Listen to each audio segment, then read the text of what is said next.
5. Direction.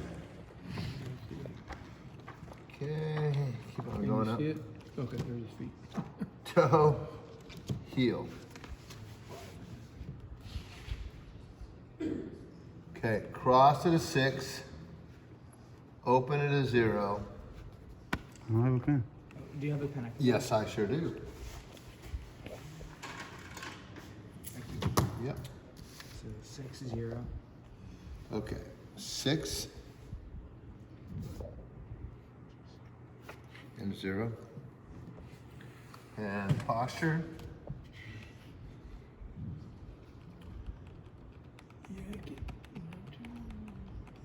Two.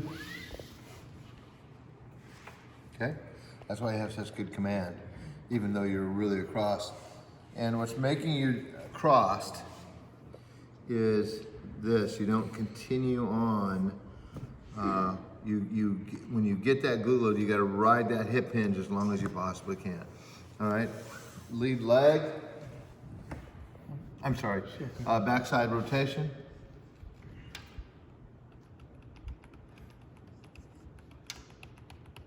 Kicks it behind him because Yeah. he stepped across so much. Yeah, So the it balance- wants to see. balance. It wants to. Well, it Feels wants to there. turn. So you, I don't think. I'm gonna give that a 2. It's not that. It's your other stuff. And then does it pop up there? Oh, sorry. Yep. 2. All right. Lead leg.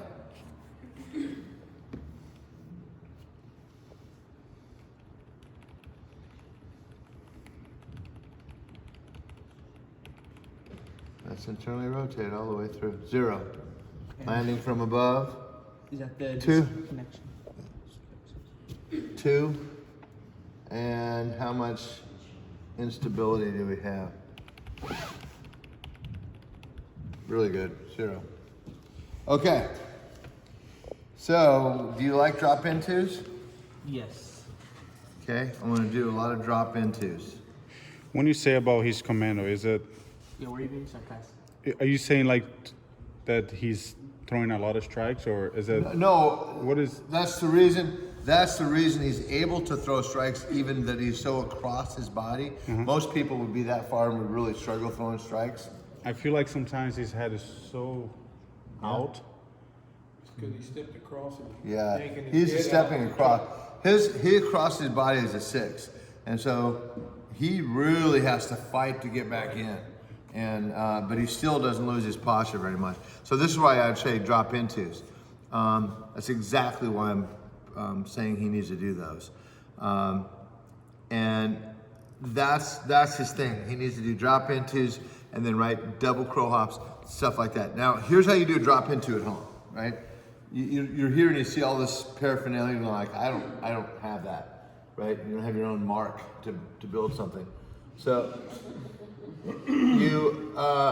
if you just had a box, if you could get something that's no more than 12 inches tall, and that's all you need, because he's just going to jump off of that onto flat ground and then throw, right? So you don't need this angle here, just flat ground. What if you have a turf mound? Oh, turf mound would be good. So if you had a turf mound, right, you could put your box right here, and you can come down and jump right on top. Okay. That's the best I got. Hope you can.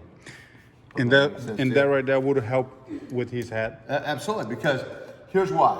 The reason he drifts across is this back hip stops and he drifts this way, right? So if he comes down and his glute's got to go back that way, he will go, Straight. yeah, much straighter. People always tell me, oh, he's always, I've had this happen to me all the time. I just said this to Daryl in the last group. His whole life he's always been across. It just must be the way he throws. I go in the drop into like that. No, he doesn't do it across. So it's not that. It's that he organizes his body and this hip is really stopped going, and then the body drifts this way. When he drops into there, it takes care of it. So I feel like he does throw strikes, but sometimes it's like ball. ball. I'm like, Yeah. and then I video him, and then he's so like out that I'm like, I don't even, he doesn't even know how to fix in the game. Yeah. Yeah. And Yeah. Well, that's what's really common. That's the reason we're going. And then also, right, drop double crow hops. Do you like those? That's the one where you. You hop twice. Yeah. You we, do? we do that already, yeah. Okay. That'll also help. But drop intos are the best. Is that okay? So being a good athlete, this is hard to be consistent with throwing across your body. Some days he gets it, he pulls his core together, fires his core straight. Other days he can't feel his core, he yanks his head and tries to. And then if he also gets fatigued, that's when that starts. That's when It it starts. starts bobbing down. Yeah. That's exactly it. Yep. So you got it, right? It's really good. It's really good. Okay. And I have one more question. Yeah, If yeah. I do the drop intos, will it start happening naturally? Of course. Okay. The answer to that is everything we do is intended to have this become unconscious for you. That's the reason we do it. So let's make sure we take. Do you like the club or don't like the club? I don't like it. Okay. So do you like the ball in the one position then better? One. Okay. So use the club about 20% of the time or 25% of the time. Use that 75% of the time, right? So I'm not expecting you to use the club all the time. Just mix it in every now and then. Do you have a club at home? Mm-hmm. Okay. So use it about 1 or 2 times a week, and then the rest of it use the one. Okay. And specifically pay attention to this anterior shoulder. If the anterior shoulder is 0 that week, then I don't think you have to use the club, or I don't think you have to use the ball quite as much. If that starts to creep up, maybe you're a 1 or 2, then start using it a little bit more. And then we're gonna really hit on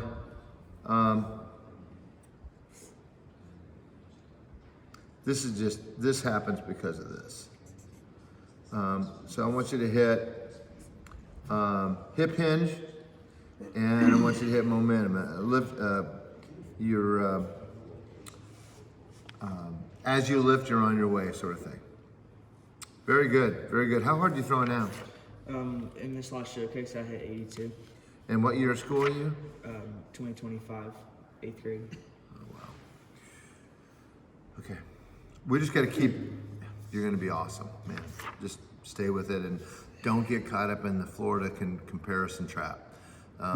There's states that are like Texas, California, Arizona, Florida. They're what I call comparison trap. It really is. Yeah, this guy over here is showing whatever. If you're 85 miles an hour and you're throwing a good curveball, good changeup, and you're 85 miles an hour as a freshman in high school, you're in the top 1%. Now it may not be 1% in Miami or 1% in Orlando, but you can't get caught in that. If I moved you to Des Moines, Iowa, people would be writing songs about you. So don't get caught up into that.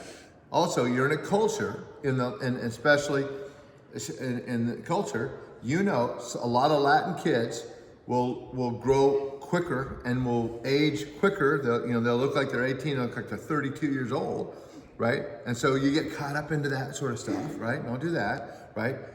Just stick to the process because it's really, really good. Like this #1 national guy, he 14 years old, he throws 91 miles an hour.